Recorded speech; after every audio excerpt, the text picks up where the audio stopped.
These are the cocoa beans. The beans and pulp go to the fermentation area, where workers lay them in boxes or heat under the cover builds up. Fermentation kicks in. The natural sugars interact with oxygen. The pulps change, and they become less acidic and develop a chocolatey taste. The next step is to dry the beans. Workers spread them out on big trays and lay them out in the sun for about a week. Here's what a cocoa bean is like wet.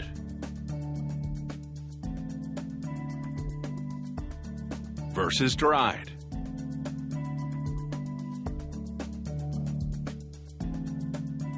The dried beans now go through a selection process for price, or go to the compost heap. Beans that pass are weighed, bagged for export, and sold to chocolate makers.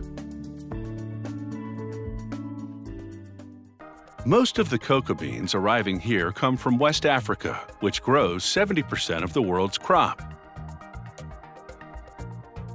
A conveyor belt moves them through a cleaning system, a series of sieves that screen out twigs, stones, and other debris.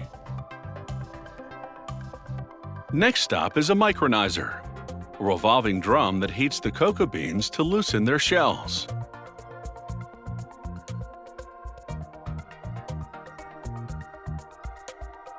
Then they enter a shell-removing machine called a winnower. A vacuum sucks away the remaining smaller pieces.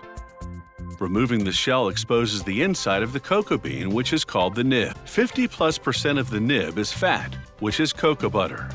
To make chocolate, they'll combine processed nibs, cocoa butter, and sugar, along with milk powder if they're making milk chocolate. First, the factory processes the nibs by grinding them. The heat and friction activate the cocoa butter, producing pure liquid chocolate called chocolate liquor. The factory extracts some of the cocoa butter to sell it separately as chocolate-making ingredient, and to use for in-house chocolate production, along with other ingredients in various proportions. The dark chocolate recipe, for example, calls for more chocolate liquor, sugar, and cocoa butter, but no milk powder. The recipe for unsweetened chocolate contains no sugar. The mixer blends the ingredients to the consistency of a very thick cake batter. The flavor is fine by this point, but the coarse texture needs to be smoothed out. So the chocolate moves to a refining machine. Passing between a set of 5 rollers that reduce the particle stop is a machine called a conch. The friction and heat once again activate the cocoa butter, returning the powder to a liquid state. At this point, they add more cocoa butter, enough to reduce the viscosity to the exact thickness they need.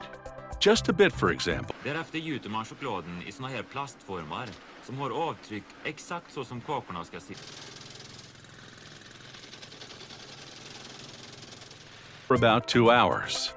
This constant motion ensures optimal air circulation, helping the cooling process. Kakorna hamnar sedan på ett transportband som går till packmaskinerna och formarna går I en värmetunnel tillbaka till gjutningen. Så ska vi då försöka visa hur man får in fyllningen I fyllda chokladbitar, så kallade praliner.